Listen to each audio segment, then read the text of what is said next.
Dear all, welcome, welcome. We have waited 15 minutes, but I think we should begin. And there's a heavy rain outside, plus the CSW is already hectic. But because of the time allocated to our DDs and senior management, and from both MetLife and UN side, I'm opening this session. So, dear United Nations partners, colleagues and participants from all over the world, good morning, good afternoon, and good evening. My name is Meral Güzel, and I'm managing the Women's Entrepreneurship Accelerator Initiative. It's my pleasure to welcome you today. A special thanks to, I'm just trying to locate her, and to MetLife host for hosting us today. Women's Entrepreneurship Accelerator, or WEA as an acronym, is a multi-partnership initiative to advance women entrepreneurship ecosystem established by 6 UN agencies and Mary Kay as co-founder. Today's event was organized by the Global WEA team with the generous contributions of Mary Kay. And here I would like to recognize all my wonderful colleagues. I have the luck and pleasure to work together globally. Virginia Losada from ILO, Anna Mori from ITC, Lina Al-Kadumi from Global Compact, Diana Gutierrez from UNDP, Lolu Gaitan and now Victoria from ITU, and Jocelyn Chu and Ali El Yassir from UN Women. WEA partners identified in 2021 7 strategic priorities that you can see at the banner there, which became our Bible, to be able to make a transformational impact through our efforts and not to be repetitive. And the creation or strengthening of an innovation ecosystem was one of those 7 priorities that we adopted 2 years ago. So it is my pleasure to welcome you today on the CSW 67 side event, where we will discuss the importance of women entrepreneurship as a powerful force to make societal changes through innovation. Secondly, learn from the experts on the policy recommendations for the creation of gender-inclusive innovation ecosystems. And finally, listen to the pitches of our 10 winners for our WEA Innovation Challenge, for which we are super excited. I would like to introduce now a video of women in tech. Women remain unrepresented in the tech industry, and the pipeline doesn't suggest a near-term correction. Get images prepared for International Women's Day, an inspiring video on closing digital gender gap in support of UN Women's on Startup Alliance, which is a thought and action platform that seeks to eradicate harmful stereotypes in all media and advertising content. Say,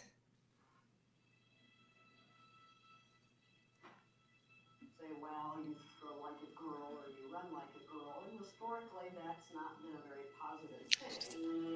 For anybody that has a dream or some kind of aspiration, if they see somebody that they can identify with, it puts them into a totally different perspective where they can say, well, wait a minute, that person was just like me and they did it, so I can do it too.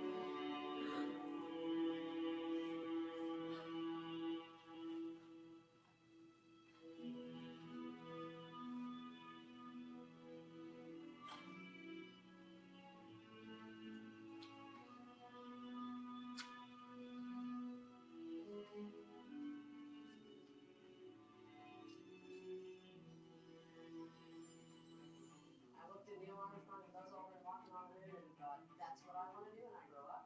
I'm going to be an astronaut and I am going to fly in space.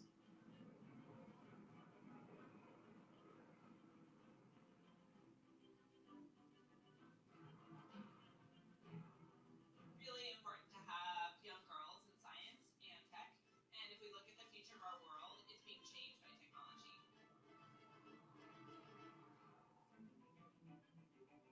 Hope that in the future, if there are more women and more people go into science, it will be a better world. You can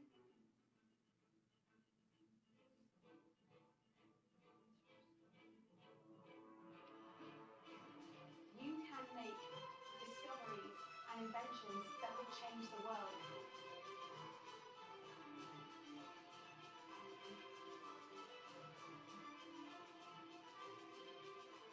But there still is much work that needs to be done.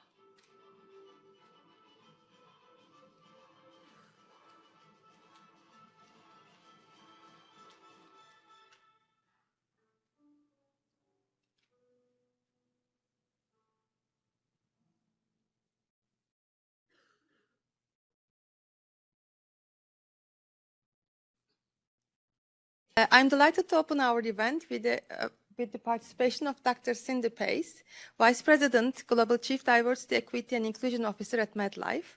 Dr. Pace leads the global D&I strategy for the enterprise with more than 50,000 employees around the world. Welcome. Thank you, Meryl. And thank you, everyone. Distinguished guests, it is just really a pleasure to greet and welcome you to MetLife.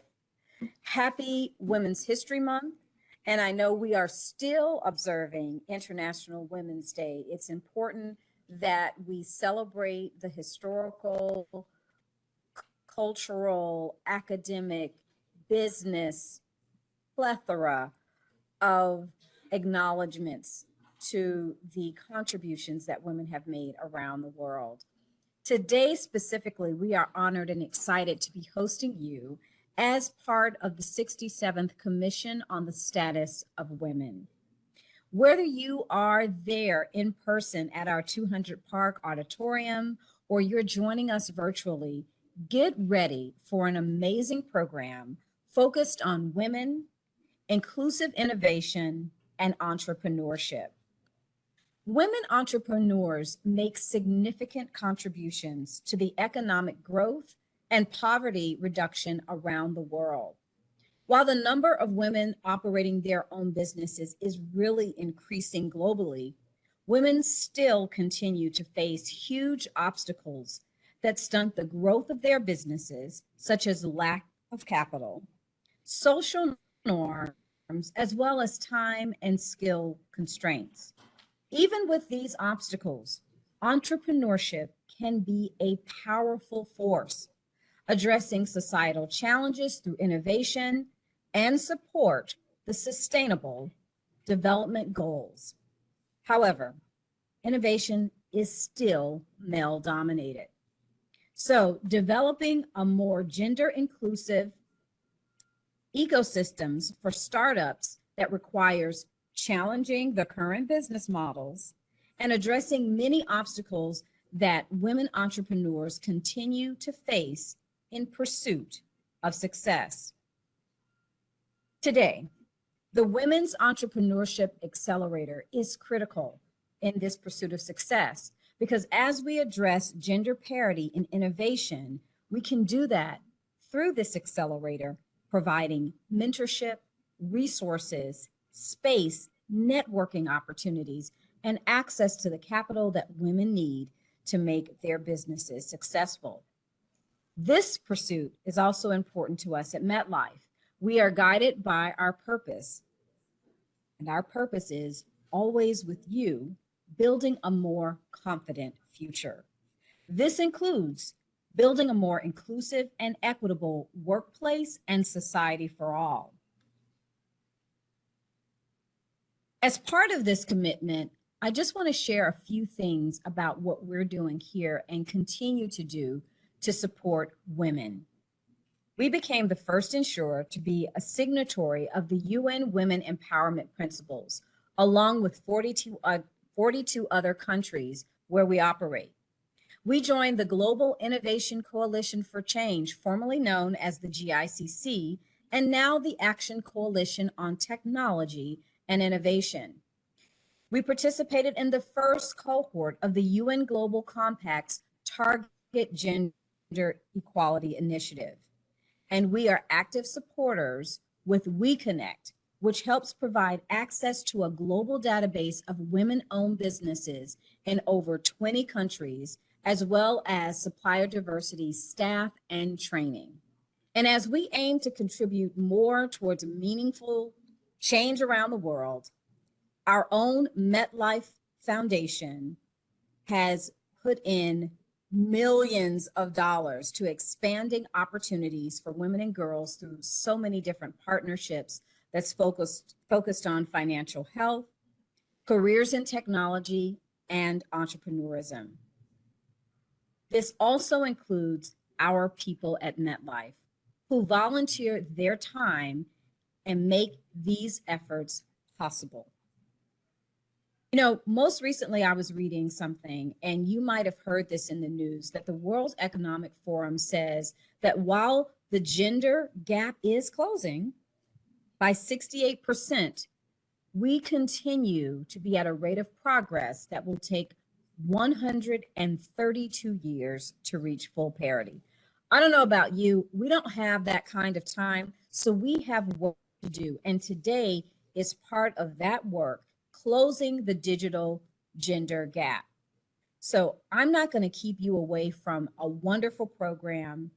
I want to just take this moment or this opportunity and thank all of you for joining us. Best of luck to everyone who's part of today's competition. Good luck on your pitching. And I want to once again welcome and thank you. Specifically, I want to acknowledge a few people. Anita Bhatia, the UN Assistant Secretary General and Deputy Executive Director to the UN Coordination, Partnerships, Resources, and Sustainability. UN Women, and Ulrika Moder, UN Assistant Secretary General and Director of the Bureau of External Relations and Advocacy, UNDP, and of course, the amazing team behind the Women's Entrepreneurship Accelerator. Thank you for all the work you are leading. I'd also like to acknowledge our fearless leader who always supports the contributions of women and everyone, Susan Podlagar, our Chief Human Resources Officer here at MetLife and a member of our executive leadership team. And I'd like to give a special thank you to the members of my team, Anetis Rodriguez and Ellen Mullen, for their undying support of this program. Thank you, everyone, and back over to you, Meryl. Thank you so much, Cindy. I also want to kindly give you the episode that 3 years ago, we wanted to make our webs forum in this beautiful place. And but our requisite was to be a web signatory, but MetLife went over that. It's not that their global CEO became a web signatory, but they signed each CEO of the over 40 countries one by one in 1 month to be able to have the event here. Yeah, it was really impressive, because I know how much it takes to convince a CEO, and it's not that the head say something that the affiliates would follow up. It's not like that. And but then the COVID exploded. We never had this event. So instead, we are having this event there, and I'm very happy here. And also, I'm in touch with your DNA team to work on gender responsive procurement. So it's moving on. So we have honored to have today Anita Bhatia and Ulrika Moder from UN Family, and Deborah Gibbings from Mary Kay for opening remarks. I will begin with Anita. Anita Bhatia is the Assistant Secretary General of the United Nations and Deputy Executive Director of UN Women since 2019. She leads the resource management, UN coordination system, sustainability, and partnerships of UN Women. I must absolutely add that she has been a strong supporter of WEA from the first day, since the launch, and has been present in all our big convenings, in everything, since its launch in 2019. So we would like to extend our big thanks for your support. Over to you, Anita.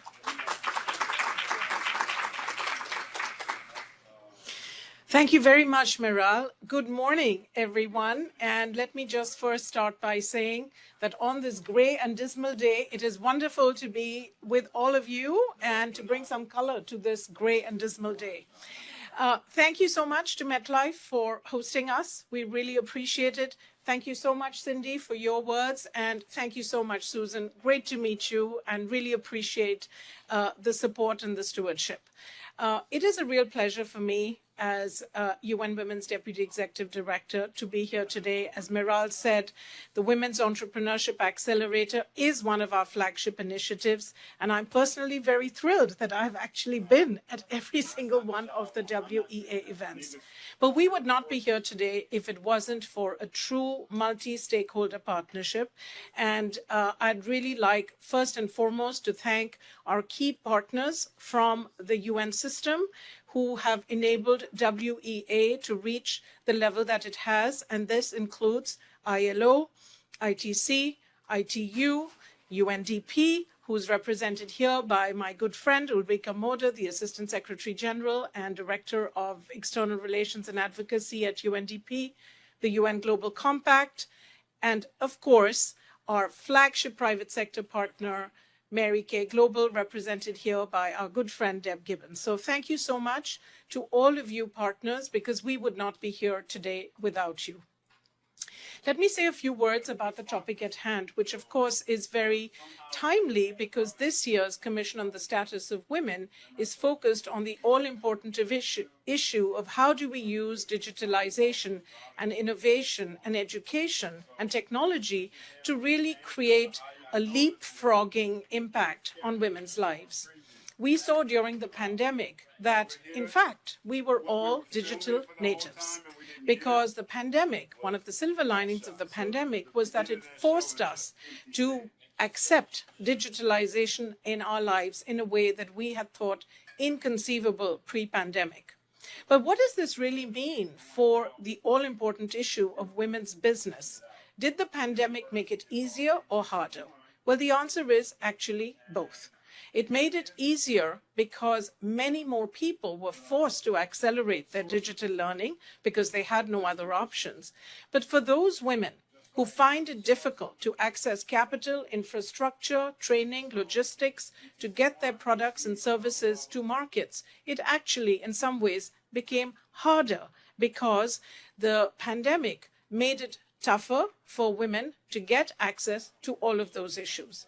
We know that historically, one of the biggest barriers for women's entrepreneurship is access to capital.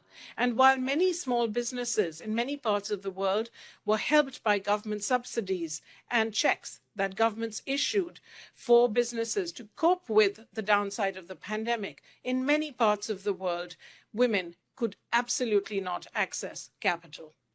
So let's talk about the two examples that we do know where women did get money during the pandemic. One, enabled by digital infrastructure such as national ID systems and bank accounts, was India, where 200 million women actually received money during the pandemic because digitalization had made it possible through their mobile telephony as well as through a national identification system. The other was Togo. And I mentioned these two examples because one's a really large country and one's a really small country. But in both places, we saw that digital infrastructure was really helpful for getting women access to funding at a critical time. But where are we today, 2 years into post-pandemic life? Where we are today is that women continue to face huge barriers in accessing venture capital and therefore in innovating. We know the numbers vary, 1.8, 2.33. The bottom line is it's less than 5% of venture capital goes to women-owned businesses. And until that ecosystem of financing for women changes, nothing is going to change in the lives of women entrepreneurs, which is why initiatives like this become really important, because very practical, concrete, tangible examples of supporting women-owned businesses through an innovation challenge, which is what we are celebrating today, are critical for harvesting the good ideas that we know women entrepreneurs have, but that never make it to market. And the reason they don't make it to market is actually it starts very early on, because women do not participate in STEM fields in the same way that men do. And why do they not do that? They do not do that because of cultural stereotypes, gender stereotypes, and cultural norms that bucket women into certain kinds of jobs and professions versus men. So in order to change the innovation ecosystem, we actually have to attack the issue of social norms, cultural norms, and gender stereotypes by making sure that we have enough girls and women in STEM fields. If you look at how many engineering graduates worldwide, we saw the numbers in the film that we saw, worldwide are men and boys, it is much higher than the number of girls and women who go to engineering degrees, except in certain parts of the world where there are in fact more women learning science and engineering than men, such as the Arab region. But the issue is that these do not translate into jobs. The education does not translate into jobs for women and girls in STEM fields. So by attacking social norms, the educational system, mindsets and behaviors, which is what Unstereotype Alliance seeks to do, but coupling it with concrete initiatives like this, it is only then that we will be able to change the trajectory of innovation ecosystems such that there is true digital inclusion and we are taking very practical steps to end the gender digital divide. That is the context for the work that we are going to be discussing here today. I think it's a fantastic initiative. I wish all the participants the best of luck. I understand that we had 250 submissions from 54 countries. That's a fantastic track record. Let's continue to build this, and let's do this in a true public-private partnership of the kind that the Women's Entrepreneurship Accelerator exemplifies. Thank you so much.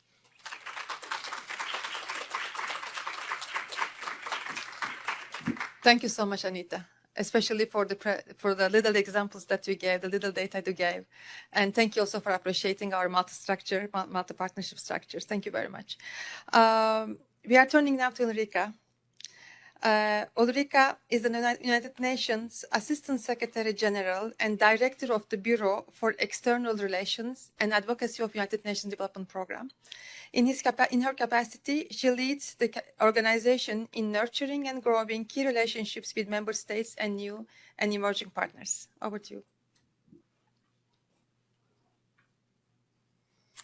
Thank you so much, and indeed inspiring just to think of the idea that we will hear about some really leading examples of what innovation actually can be. 250 submissions, that's actually quite impressive, and I'm really happy to see this partnership of the Women's Entrepreneurship Accelerator and so many different actors coming together. Looking at the film clip in the very beginning, and of course these days, not least at the International Women's Day, I mean, we many times speak about the importance of the women who have walked before us and how we stand on their shoulders.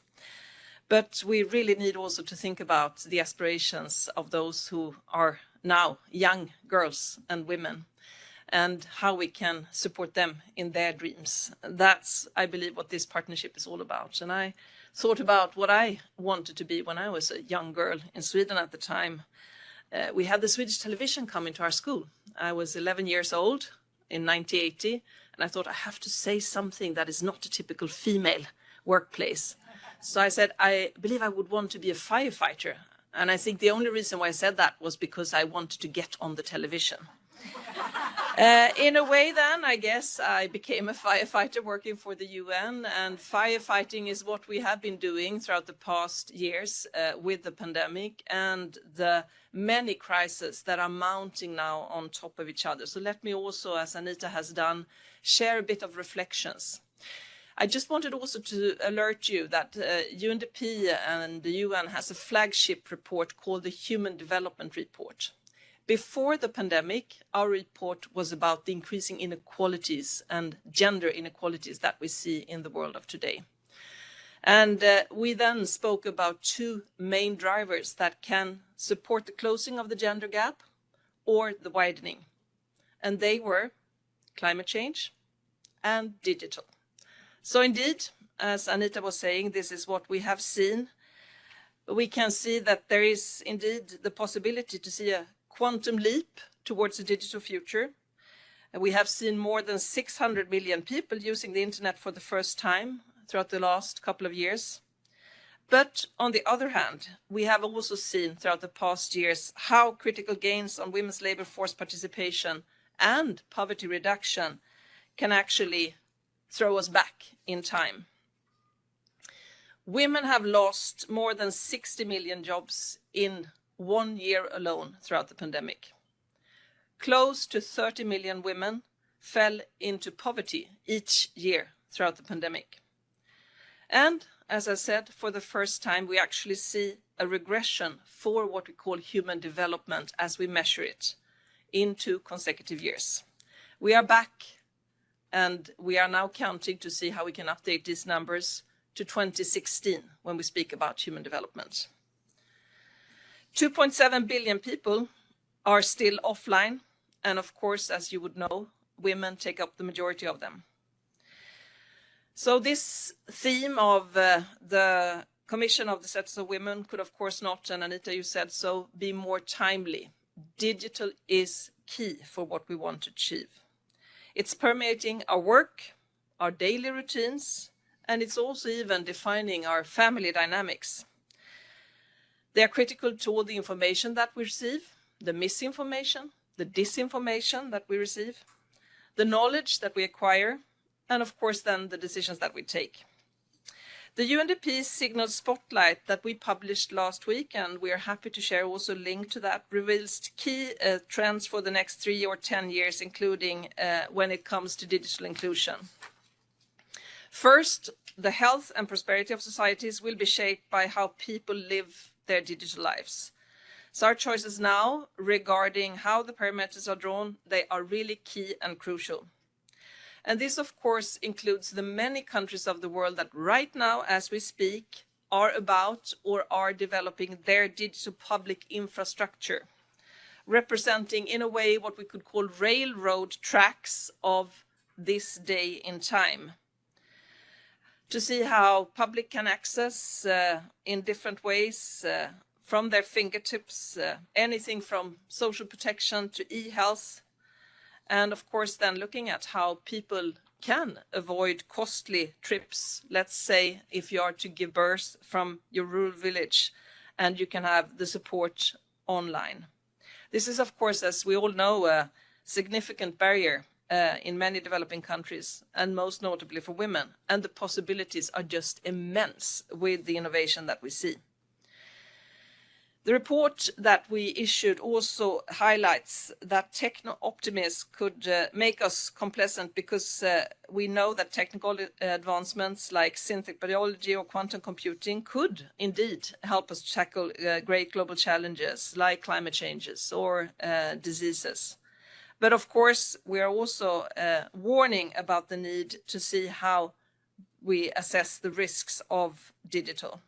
Digital is not, as we all know in this room, a silver bullet. It coexists with overlapping structural inequalities like the ones I mentioned that we spoke about also ahead of the pandemic.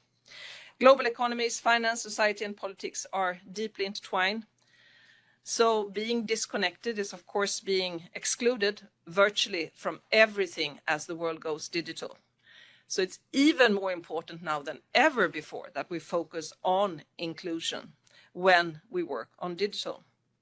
Women are, for example, 25% less likely than men to know how to use digital tech in the world of today. And then we're speaking about the basic purposes. And this, of course, deprives them from the basic opportunities to use digital and tech to thrive. On top of that, women-owned business make up 30% of registered businesses worldwide, yet only 10% of them have access to the capital required to grow and digital access. 40% of countries worldwide limit women's property rights. In 43 countries, female and male surviving spouses do not yet, and these are of course the basis, have equal inheritance rights. And in 19, women do not have equal ownership rights to immovable property. So let's also recall, as we look at the opportunities of digital, that the basic legislation that has to be in place for this to actually be then for the benefit of women and women's rights also needs to be worked on at the same time. The future of work, of course, also becoming increasingly digital. Well, here we would see job displacement much more likely to occur as technologies mature. And remarkably, 11% of jobs currently held by women are at the risk of elimination as a result of digital technology. This is then a higher percentage if we compare to men. And then many times we do speak about the traditional industry as the main loser. Is it really so? So is the world or the future gloomy or is it bright? Well, we constantly have to work on the script. We constantly have to work on the roadmap and see how we can make our way forward. The intersections between sustainable development, climate, gender equality, and digital technologies, and the way that we approach them and look at how we can work with them from a systems approach is really key if we are to recover in the right way. Where gender power imbalances are reversed, the care economy is enhanced, gender-based violence is eradicated, and digital technologies are really leveraged for women's progress. We see examples of this. Anita, you mentioned some. I will also mention some that can be inspiring, but we need to look at the trends and the underlying structures and the culture, of course, that we have to change. Digital inclusion is a key piece for building gender inclusive innovation ecosystems. It's the only way that we can do that. It's about ensuring that those who are less likely to be able to be early adopters of uses of digital technologies are actually catered for. I mean, just think of the many innovations that are to be found at the grassroots level, but how are we going to get access to them if they don't have access to the digital infrastructure? So here's, of course, where we at UNDP, with our presence in 170 countries, are looking at how we can have digital at the heart of everything we do when we look at the economic systems, when we look at the structures, and how can this also then be the change of culture through our digital work. And then just some examples. In Sierra Leone, we have developed an open source system called OpenG2P during the Ebola response. And this was then, as you can imagine, and this was also the case in a number of countries, reimagined during the COVID-19 response, and it became a platform for dispersing welfare payments to women and men in times of crisis. We're mobilizing capital, public and private, for the achievement of the SDGs with gender equality at the heart. We are working with bonds to see how we can leverage the scarce ODA resources in times of increasing poverty. And we have been able to do so in a number of countries across the world. We're also working across our network of country offices to develop financial inclusion programs, coupled with access to digital technologies and fintech solutions. And one example of that is the work that we do in 6 Pacific countries. And you would understand, of course, the need to focus in these countries. Reach then 1 million women in SIDS countries with digital financial services, including mobile wallets, microinsurance, remittances, and savings group. Of course, by allowing women to take gain of their own finance and financial technology or fintech, this is a really key way to drive down poverty. We also support, as many of our colleagues in the UN system, women innovators and entrepreneurs in the digital space across the globe. We have what we call our UNDP Accelerator Labs network, and it's actually active in 150 countries. I would love for you to have a look at that and see how we can also share a link so you can look at it closer.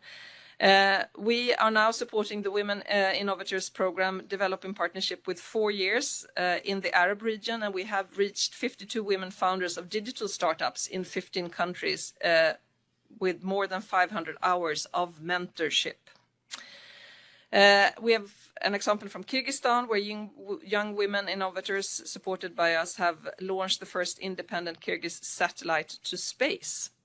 Quite an interesting example. And many, many more, as we are looking at how to connect also farmers to urban markets for the first time, and that is female farmers. We are working with market segments selling unique products with e-commerce platforms. We have many, many examples that are really inspiring, and we do them all the time also in close partnership with local actors, with our UN colleagues. So it's also truly a partnership initiative. The network of STEM ministers plan to expand to 34 countries with a global reach. This is an work that we've been developed with UNDP and UNICEF, where we support science, technology, engineering, and maths through a platform that is digital, and where we really then seek to support the next generation of women. In short, grasping the power of technologies is really also the best way to break down the systemic economic barriers. We have an updated gender equality strategy that works hand in hand with our new digital strategy. We were just saying, as I spoke to my colleague here, that we need to focus where change is most likely to happen. And indeed, the digital frontiers is where we see this.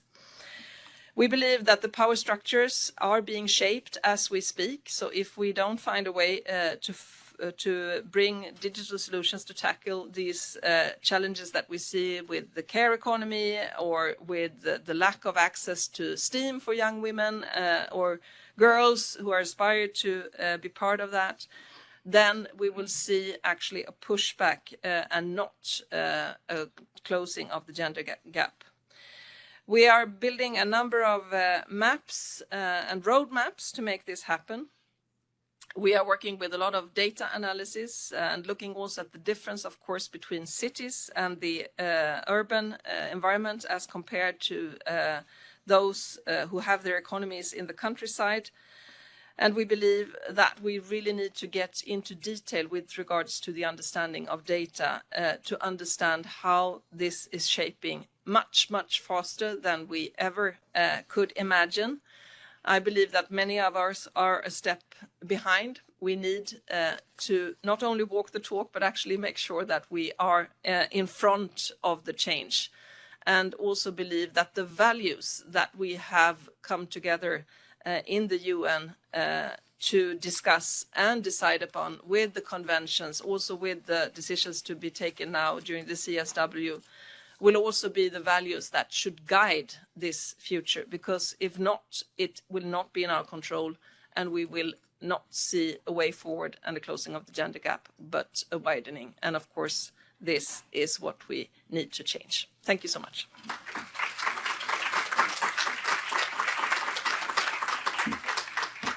Thank you, Ulrika, for this extensive explanation on what UNDP is doing on using the digital tools and digital platforms. I do have a very similar anecdote to tell, very similar like yours. In elementary school, I was chosen to speak in front of a camera. It's a sad story, though. And I was asked, what do you want to be when you grow up? And I said, I want to be a man. And yeah, it's very sad. It's a sad story. And they said, why do you want to be a man? And I said, I want to be like my father. And I mean, of course, today, after like 45 years, I can proudly say I would be very proud if I could be the half of what my mother is today, really. But, you know, this is why the Startup and Startup Alliance job of that we are doing, UN Women, is very important to practice, I guess, what I was thinking as a 7-year-old. But it's a sad story from my side. Thank you so much. So next, we are turning to Deborah Gibbons. And she's our champion, I would say, who set up really the WEA. And she's the CFO and CEO of Medicare Global. And thank you so much for coming all the way here from Texas.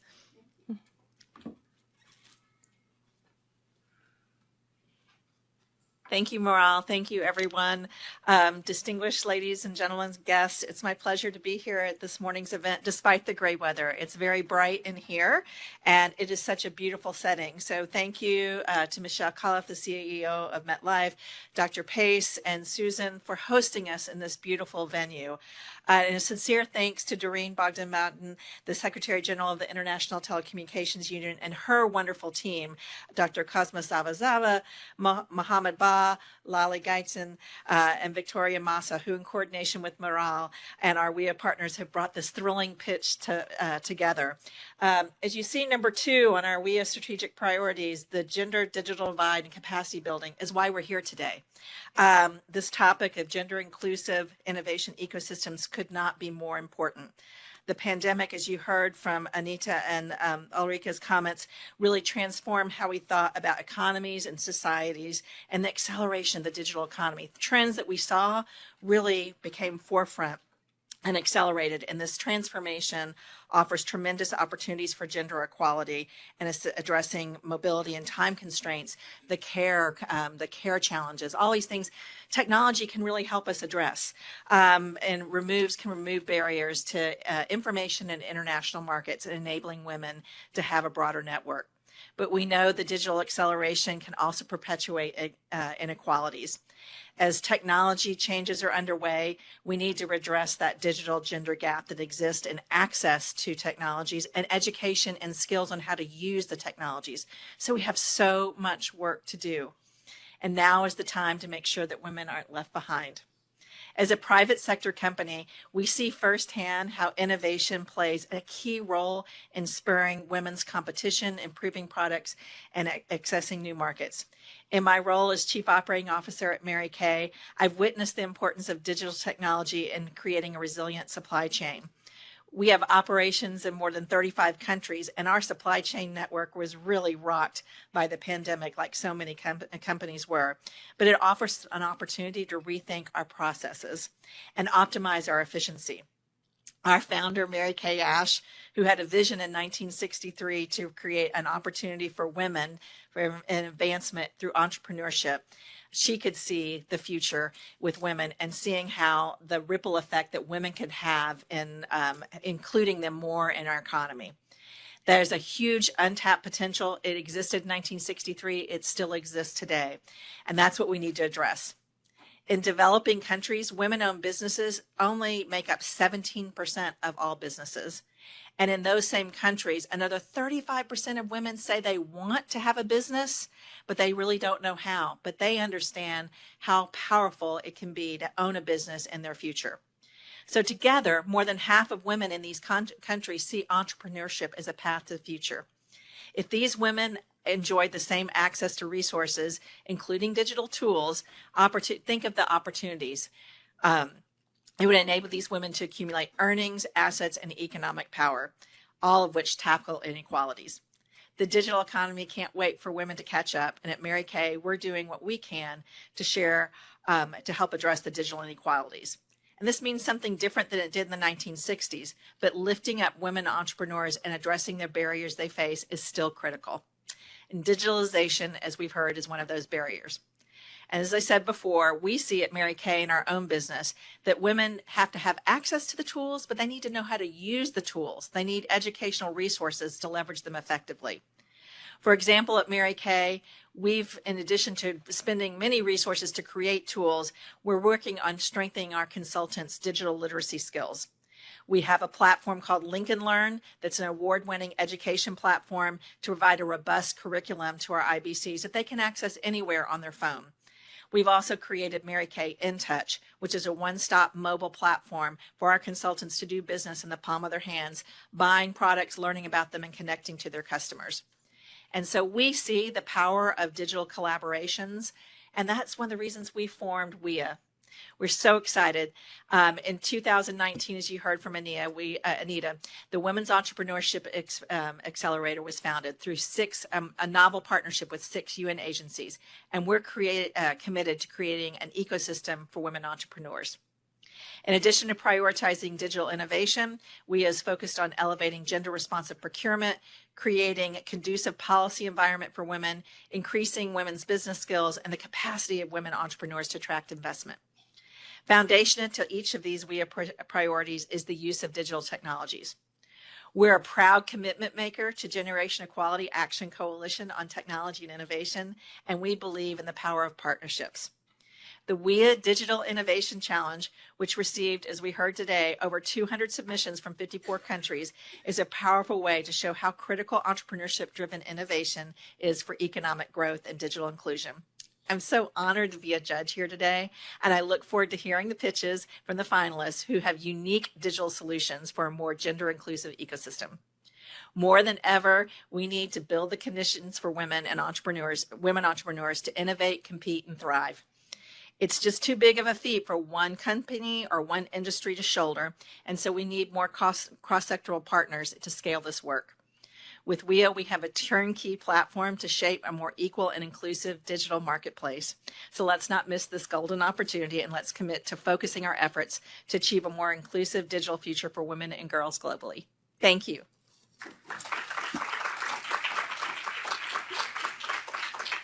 Thank you, Deborah, for your ongoing enthusiasm and your continued support for us. So with Deborah, we are closing the opening remarks. And I will invite a special keynote speaker, Virginia Littlejohn. She will give us an overview of the challenges on women entrepreneurship and gender-inclusive ecosystems. And with Sonia Jorge, they will feature some policy recommendations and actionable next steps. I will invite then Virginia next to me to the podium and Sonia to the stage. Virginia said, don't make a long introduction about me, just don't lose time and don't jump into the conversation. But honestly, I don't think they would make justice to her. I will do that. I will do the justice. Well, thank you very much for that very brief introduction.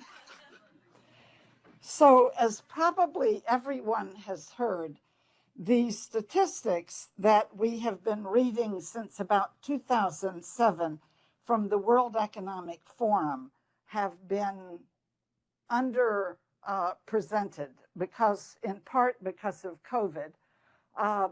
The World Economic Forum looks at 4 different sets of indicators. So it's different gaps in terms of years depending on the 4 indicators. But the UN Secretary General, I forgot this, sorry. The UN Secretary General at the beginning of this week announced that it's a 300-year gap to get gender equality in the world, which is pretty egregious given what we thought was a staggering number of years, but worse than we had anticipated. It is projected that this 300-year gap will get us, to parity, to equality, but I hope that that will be a call to action to everybody in this room and everybody who's watching via the internet, to find ways to accelerate the SDGs focused on gender, especially women's entrepreneurship, fueled by connectivity, innovation, digital transformation, and equal access to capital. We're already empowered, ladies, so it's time to use this power that we've got. Here are some insights on women entrepreneurial ecosystems from the UN expert group meeting from Dr. Patrice Braun at Federation University in Australia. Now, this is fairly dry, but listen to it anyhow, because they're really important issues for us in terms of both the content and the recommendations. The information and knowledge transformation of the past 2 decades means that starting and operating a business in today's digital economy requires a level of digital entrepreneurship. During the pandemic, many enterprises were forced to shift their operations online to manage the demand for goods and services. Business model adaptation was particularly challenging for women entrepreneurs, with enterprises in sectors traditionally associated with women, such as agriculture, tourism, food, and accommodation services, which were most severely impacted by the economic downturn.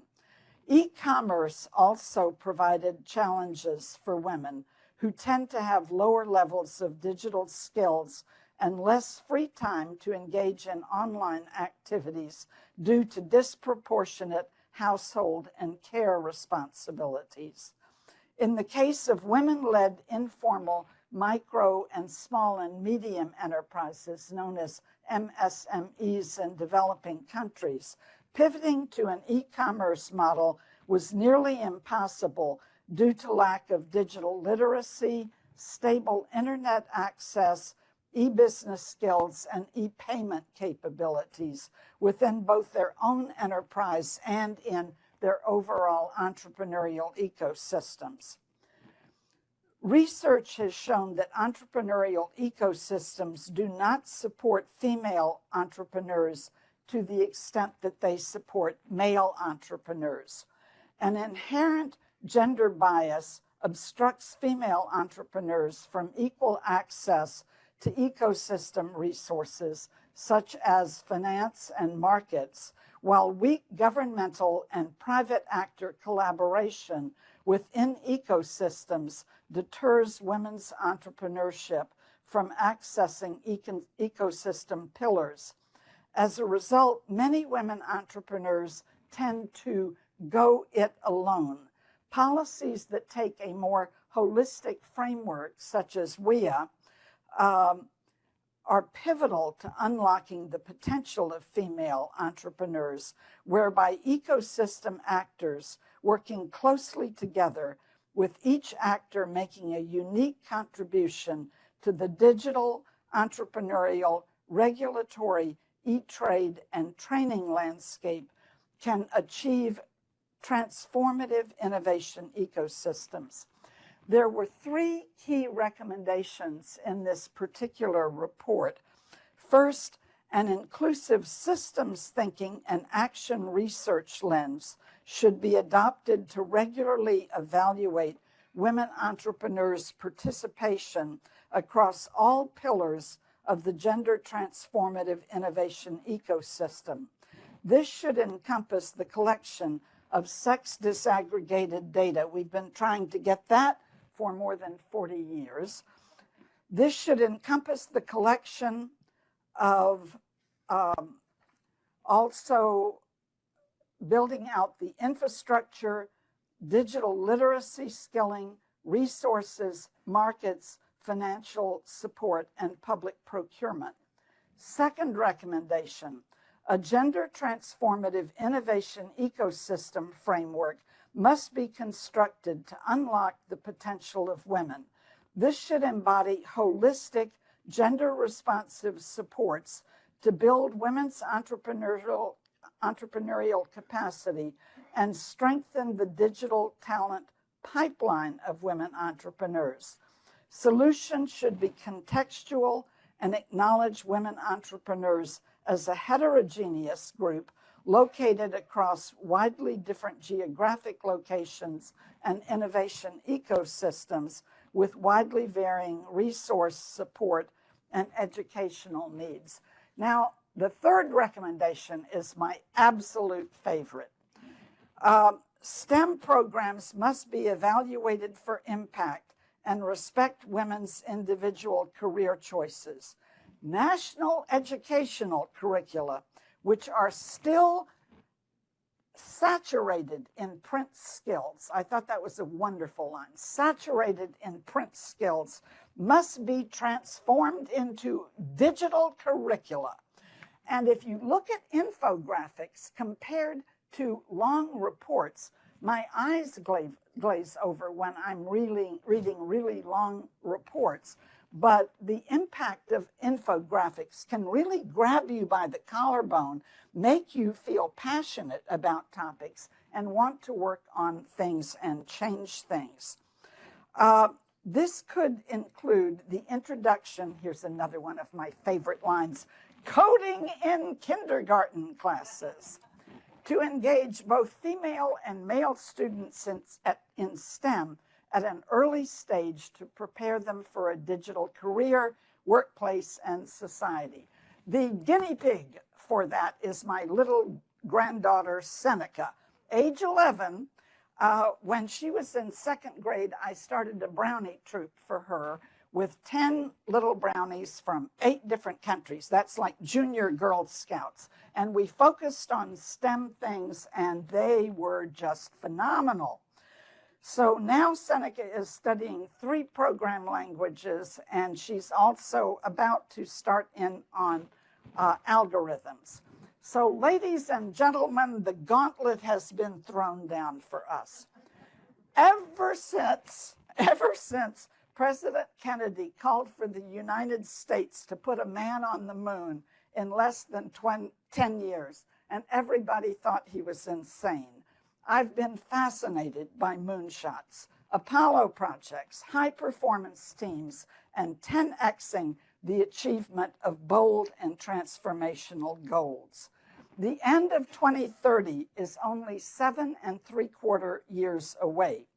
If we can create a shimmering women entrepreneurial vision of an empowering and powerfully enabling ecosystem to aim for, and create a sense of urgency, I think a 2030 timeline tied to women entrepreneurial SDGs can give us a structure and framework and provide aspirational outcomes that can help us move the proverbial needle. Not just millimeters and inches, but hundreds, thousands of kilometers and miles. So far, 6 wonderful UN agencies with Mary Kay's support have come together to create the Women Entrepreneurship Accelerator. UN Global Compact, ILO, ITU, ITC, UN Development Program, and UN Women. The individual programs that they have put together are breathtaking. And ladies, you ain't seen nothing yet. If we can enlist other powerful institutions and organizations to help accelerate implementation of the Women Entrepreneurial SDGs, and if we can develop an aspirational agenda that people can feel passionate about, we can still make significant progress on building a powerful ecosystem for women's entrepreneurship by 2030. Not everything we dreamed of, but a lot. Imagine some of the partnerships we could create. The World Bank, including the regional development banks and the International Finance Corporation. The Women's Entrepreneurship Finance Initiative, known as WeFi, with its financial investments in women's businesses, its knowledge corner, evidence base, and its upcoming Women Entrepreneurs Finance Code based on a breathtaking UK best practice. The OECD, with its Women Entrepreneurs Initiative, which provides comparable international data on women entrepreneurs' access to finance by including gender disaggregated data in an OECD scorecard on financing SMEs and entrepreneurship. Identification of best practices, tailored policy guidance and case studies, and multi-stakeholder platforms for public and private sector stakeholders. The World Economic Forum, with its annual Global Gender Gap publications that looks at 4 different tracks. Policy forums like the Women's 20, I'm wearing a Women's 20 scarf right now, the Women's 20 of the G20 countries, G20 Empower, which is corporate women and political women, the Women's 7 of the G7 countries, I work with that group too, the UN Commission on the Status of Women, the BRICS, and numerous Global South alliances and policy forums, including the Commonwealth Business Women's Network, which is already a partner for WIA. The GEM Consortium, with its survey-based research on entrepreneurship and entrepreneurial ecosystems around the world. GSMA, focused on mobile technologies, private sector corporations looking for women's suppliers, such as the magnificent WeConnect International, which was mentioned in MetLife's remarks. It works in 125 countries. Major international women's organizations, such as Les Femmes Chefs d'Entreprise Mondiale, known as FCEM, and BPW International, plus influential national women's business associations, major international donor agencies, and we've barely started putting a list together of who some fabulous partners would be who have worked in this area for years, many of which Sonia and I have both worked with. I'll cite a few policy examples from the Women's 20 or W20 aimed at developing the ecosystem. The W20 was launched as an engagement group to the G20 in 2015 in Istanbul, as you know, Alia. And our delegates have had a growing focus on women's entrepreneurship as a cross-cutting issue each year. In 2021, under the Italian presidency, the Women Entrepreneurs Act initiative was created to drive action and implementation on priority issues. I serve as WeAct's global coordinator. We are currently working with key knowledge partners, many of whom I just listed above, and we will be establishing WeAct as an NGO in the near future. Some representative recommendations that the WeAct initiative has been calling for in recent W20 communiques were in its preamble to the W20 communique in 2022 under Indonesia's presidency. G20 Gender Data Network and W20 Outcome Dashboard that encompasses both data transparency and performance monitoring that will demonstrate the best areas for action and improve evidence-based policymaking. We're doing that with Data 2X and Open Data Watch. A national strategy on gender equity and equality with a whole of government commitment from every ministry and annual reporting and accountability. In terms of women entrepreneurial frameworks and ecosystems, including innovation, for 2 years we've been promoting women entrepreneurial policy frameworks and ecosystems that will accelerate women-owned and led MSMEs growth.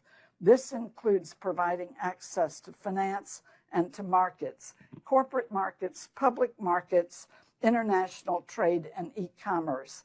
Also providing opportunities and incentives for women-owned and led MSMEs to participate in emerging opportunities such as digital innovation, AI, green and blue technologies, green energy, STEM, STEAM, with the A standing for the arts. Each of these recommendations will be built out, and we've been working with the OECD and Global WEP on this issue since 2022. In the area of finance, we've got several very interesting recommendations. The first one we haven't found anyone who wants to play with us on, but boy, do we think it's a good one. Allocate a minimum of 1% of the new global minimum tax of at least 15% on corporations, endorsed by the OECD and G20 and 21. They didn't endorse the women's part. They endorsed the overall concept of the 15%. And we would love to work with advocates who could get a carve out of 1% of that to fund women-owned and led MSMEs and scale-ups to close the $1.7 trillion funding credit gap, stimulate GDP growth and job creation. In addition, and we need to develop a business and economic case for what I'm about to say next, we believe it will have a big impact on tax revenues for governments. So in an era after they have spent a great deal of money on COVID recovery, et cetera, we think this is actually a virtue on the plus side rather than a minus on the expenditure side. I mentioned Wi-Fi a minute ago, and they are going to be launching sometime this year. I don't know what quarter, but they will be announcing a really wonderful Women Entrepreneurs Finance Code. And we have that also in our W20 communique for the G20 countries, but it's planned to be a global finance code. And the UK just did a fabulous, probably about 3-year process doing an initiative along those lines, and we're replicating and building on that. Building on best practices is so incredibly important, but when we operate in silos and don't share best practices, nobody knows. Alternatives to collateral, enormously important for micro enterprises and in many, many different countries. So we want to build a coalition around that issue too. Access to markets. I mentioned the 4 areas of access to markets a few minutes ago. I want to say more about gender responsive public procurement. Right now, that is 1% of all of the public procurement in the world, a paltry, a pathetic, an embarrassing percent, and mortifying to me personally, because as Meral well knows, I have been working on this issue since 1979. And we've gotten to 1%, ladies and gentlemen. I mean, bravo. So we want to establish targets for women-owned and led MSMEs for each country and increase procurement by 1% a year to a minimum of 10% by 2032. For other countries who... Think how much money that would end up being in the hands of women-owned businesses. For other countries that aren't haven't really started that journey yet. We want to work with knowledge partners and W20 members to build a step-by-step process to facilitate gender-responsive public procurement. Burn these letters into your mind, GRPP. This is going to be a major topic. In collaboration with the She Trades program at the International Trade Center. They're not here today, but they're one of these organizations of the Fabulous Six at the UN. ITC is going to be creating an initiative to work with 15 to 20 countries to help them build their systems. I am just thrilled about this development. It's really going to be an absolute game changer. There are many other excellent policy and program recommendations from other forums on women's entrepreneurship, but this gives you a flavor of a few of them from the G20 and the W20. I'd like to introduce my dear friend Tess. Could you stand up, Tess? She's the judge in the next part of the program. Tess is one of the most brilliant people on the planet, and I hope all of you get to meet her in the course of the day.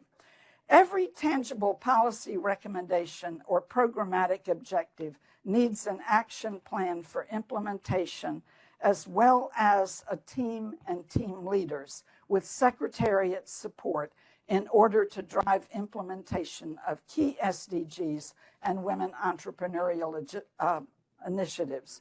We can start developing a matrix and a timeline of key recommendations for implementation on a year-by-year basis between 2023 and the end of 2030. Since I don't think we're going to close a 300-year gap in only 7 3/4 years, I think we should also start thinking about building out our implementation objectives and action plans beyond 2030 toward 2050 with review at 3-year intervals. We can't get where we want to be unless we smash some silos, develop evidence-based research for policymaking, accelerate knowledge sharing, build action coalitions on specific issues, change minds, and change misogyny. We need to have some sophisticated anthropologists working with us on this, people who are specialists in change management, people who are really sophisticated with psychology, who are good at social media, etc. And we really need to have a serious focus on this. And then also use a suite of technologies and communications platforms to 10x our ecosystem. But the technologies that we use to drive progress have to be gender inclusive and affirming for women, rather than many of the technology and algorithmic challenges we face today. This includes the use of ethical and inclusive artificial intelligence. I have been using 4 versions of AI in the last few months, and I see absolutely enormous potential. I could go on about the potential side of things, but there's the other side that we need to say about. But on the potential side, I will say that every morning I leap out of bed at 4 or 4:15 to play with these different platforms. There are some real downsides, though, to be considered. And I'd now like to do a Q&A session with our brilliant discussant, Sonia George.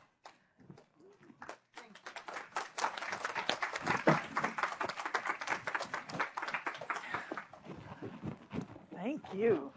Sonia is the founder and executive director, strategy and partnerships of the Global Digital Inclusion Partnership, and an experienced leader and international digital policy expert. Sonia has successfully led global coalitions bringing together private sector, governments, and civil society actors from across the globe to deliver the policies needed to reduce the cost to connect and make universal meaningful connectivity a reality for everyone in global majority countries.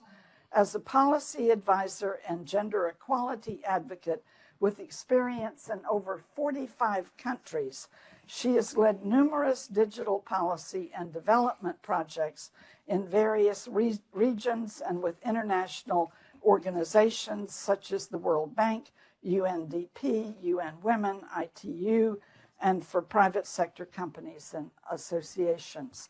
She was recognized by Apolitical as one of the world's 100 most influential people in digital government in 2019. She serves as a member and expert, has served as a member and expert in a number of prestigious and high impact committees. I almost ran out of paper to print those particular organizations, so I dropped that component.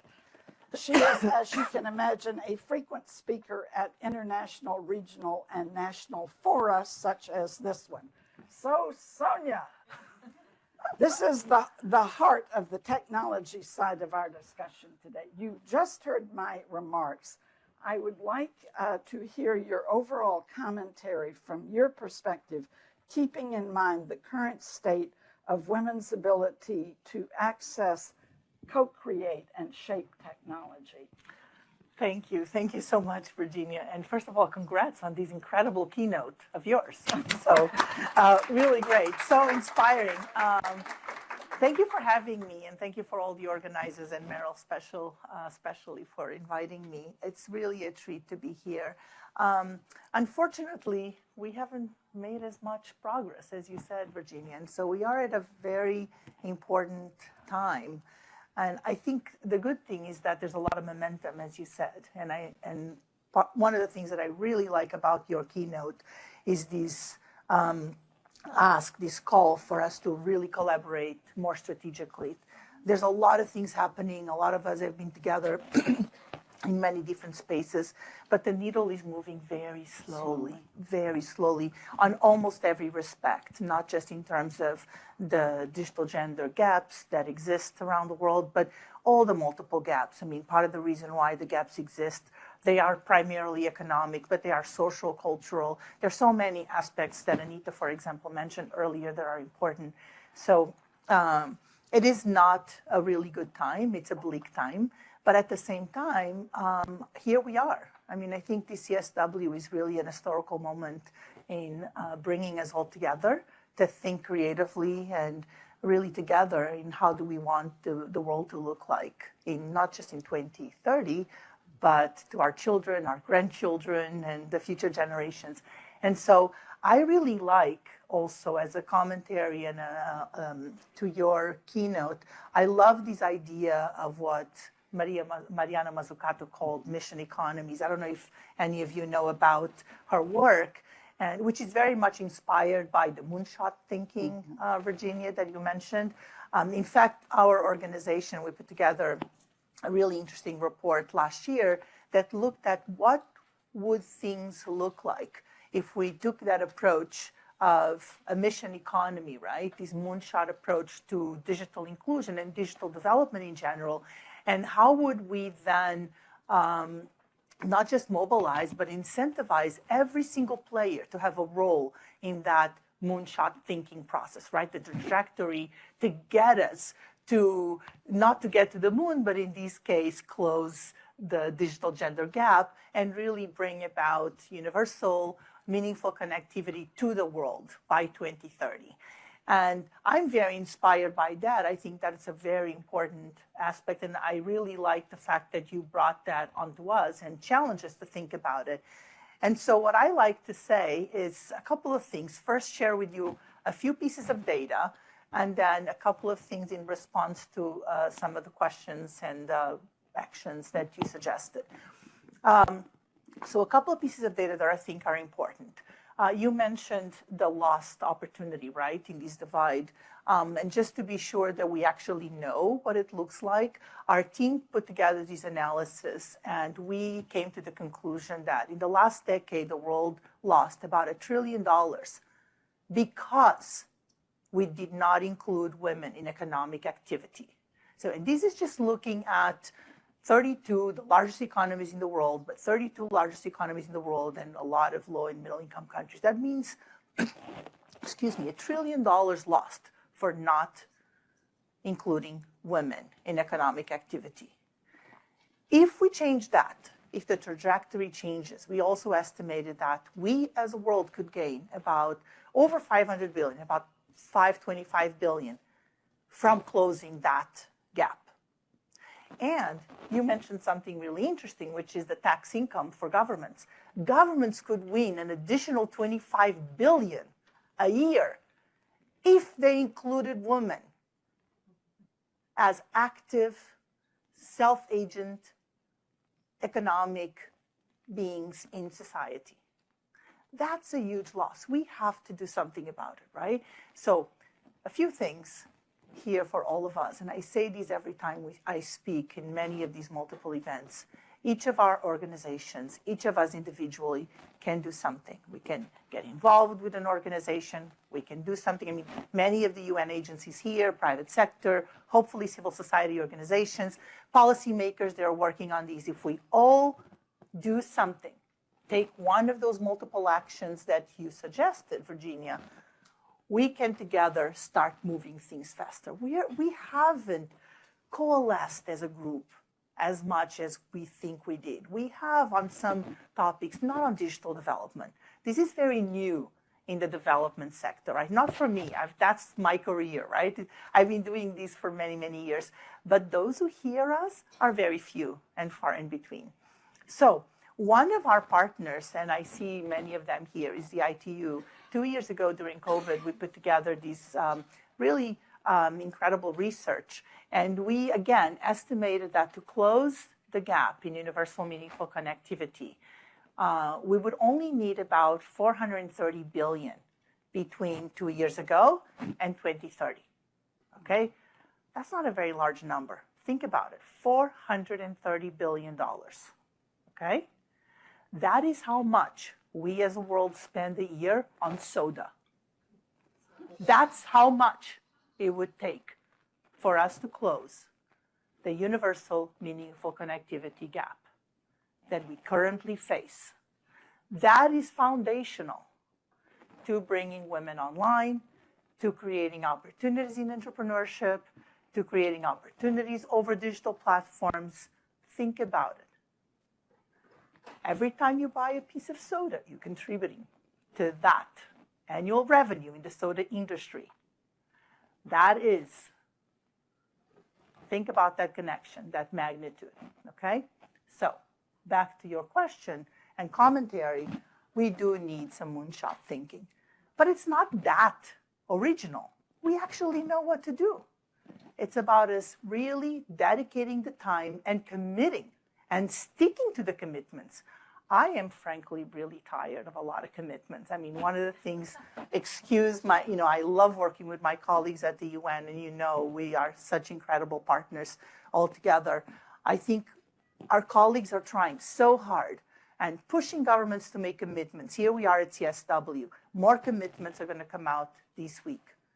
How are we going to keep ourselves accountable to those commitments? How are we keeping governments, private sector, civil society accountable to the commitments that we are doing here? I don't see the process. That accountability process is not established. We need to demand to ourselves that accountability. So not just the actions, Virginia, as you were saying, but I would say, let's keep ourselves accountable. I keep myself accountable every day when I wake up. If I don't take an action that I don't see an impact, I fail, and I recognize that. And I express that, and I remember that. I think that we can all help each other do better. And if we do that, we can start seeing the needle moving a little bit faster, so that instead of continuing to, frankly, participate in a world that we are part of the exclusion, we can change that picture. And instead of contributing to the ongoing exclusion and inequality that exists and that is increasing in the world, we can start being proud of being part of a system that we are closing those gaps and instead bringing further inclusion to all the different possibilities that exist. Fantastic, Sonia. Sonia reminded me of something I said in a speech on Thursday that Meral had organized, and that is one of our real gap areas is we have not had a really effective business and economic case for women's entrepreneurship. We have wonderful stats in particular areas, often done by corporations, sometimes by international agencies, but my dream would be that we have just a major focus on that with everybody collaborating and working together on it. And a woman wins the Nobel Prize for Economics from magnificent research on this topic that helps us really make the business and economic case that drives change. Because I feel like there's so much head nodding and so forth, but it doesn't drive change. And that's what we've got to shift to. So the next question, Sonia, is AI is the big focus of a lot of thinking on the future of tech solutions for development now. How do you see AI's opportunities and what should we be cautious about? Mm-hmm. Yeah, I think that's the big question of the day for many of us. And I'll start by quoting, I wrote it down, a colleague from IT for Change, an organization in India that does incredible work, not just research, but advocacy. And they, in an event last week, mentioned we cannot allow to scale harms and bias when AI-based decisions are based on biased data, right? Because that's what's happening. It's the standard, even academics look at it, trash in, trash out, right? You need to have really strong, important, really good, unbiased data and inputs into AI systems so that AI can actually become what we would like it to become, which is a useful tool and a useful way of using data to make better decisions. That is not where we are at the moment yet, right? We are trying to move there. There's a lot of potential, and we can see already where that potential is being utilized in a productive way. But for the most part, what we also see is a lot of negative impact because of these biases and because of not just biases in terms of the data, but design bias. A lot of systems have not been developed from a really diverse perspective, with a perspective of many different contexts, the context of lived realities of people from different parts of the world. And so they reflect systems and an understanding of the world that is actually quite different than the majority, what we call the global majority world. And so because of that, there's this imbalance between systems and realities. And we have to change that, right? We have to really work on that. So not just in terms of improving all of the data that goes into the systems, but the design of it. I mean, so many, here you are. Excuse I don't have COVID, I can tell you that. Excuse my cough and my throat. Here you are, you have this challenge going on. Incredible minds, thinking, and so much entrepreneurship, so much innovation happening all over the world. A lot of those minds need to be put to these systems so that not only we can have better ones, but frankly, to help design the legal frameworks that will protect us from possible harms, right? So that when my colleagues Anita Chowdhury and Nandini Shami warned us about the problem of scaling harms from systems, we actually are not scaling, we're minimizing. We change that and start minimizing those harms and preventing them from ever taking place. So safeguards and legal systems are of the utmost urgency at the moment so that we can create a balance and have the possibilities of AI really be productive. But I would caution a lot, because right now we are just not in a place where we can do that. And I think what's important here, I don't know how many people in the room are from countries from global majority countries or if you are policymakers. But most of the countries that I work in, governments are developing their data protection laws, they're developing their privacy and safety laws. And a lot of these are instrumental to be in place so that AI systems can also be more trusted, right, and work in tandem with these frameworks. A lot of that is happening in kind of these silos around the world. And in many places, you don't even have those laws in place. So I would say until we have those in place everywhere, and this is where, you know, this kind of idea of equality is also very important, is across different states. And having the capability of being able to have these frameworks in place is really important. Otherwise, we are going to have, you know, specific countries, you know, maybe here in the US and other parts of the world, where you can start moving really fast ahead and you're actually keeping others farther behind.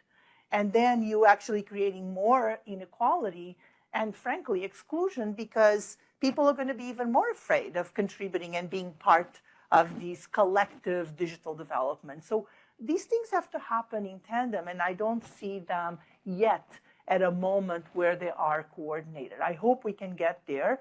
I know that in many countries that we work, policymakers are working very hard to speed up that process, but there's still a lot of different opinions as to how countries want to address privacy and safety. And from a gender perspective, as you can imagine, that's an even more problematic issue. And I think this is really coming out in the negotiations and in the outcome document of CSW.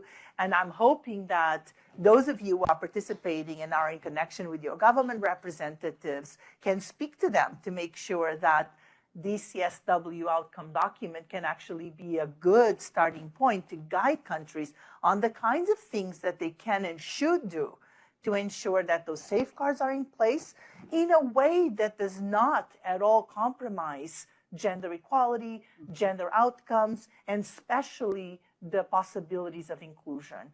I see a lot of concerning comments in the negotiation floor. And so I hope that if you have a way to influence that process, this is a good opportunity. So be there, you know, participate, make your voice heard with your governments, whichever governments those are. The different influential groups that are talking about, go for, so that otherwise CSW is not going to help us move forward. And we're going to keep on fighting these same kind of delays in frameworks that in fact should already be in place everywhere, and in a way that we can all feel happy. Right now, that is not the case. So let me stop there. Okay, I will just add a couple of quick comments. The issue of algorithms is really, really important. Having diverse teams working on algorithms. Women are drastically underrepresented in algorithm. That's why I'm working on my little granddaughter, age 11, on the idea of algorithms. But there was one corporate case that some of you may have heard about that was quite egregious, and that was a male programmer was developing the algorithm, and he studied the resumes or CVs of people who had been very successful developers of algorithms, and then wrote that into the algorithm. And when they then went out to circulate the job description, every resume that came back was from a man, because the way the algorithm had been written, it made it look like only men had been successful as algorithm developers. We have exceeded our time. I apologize to Meral, but I think that the information we got from you was so golden, and it was worth its weight in gold or diamonds. Thank you. So go take action. Go take action. Go take action. Get some coffee and go for it. We have to keep working. Thank you so much, Virginia and Sonia. As you said, your words were gold. We couldn't cut it just. Yes, we are over at our time, but thank you very, very much. Thank you. And I owe you a long description of what you have done so far. But just saying, she has been working as a global expert since 70s, meaning since I was in the elementary school and I'm not young.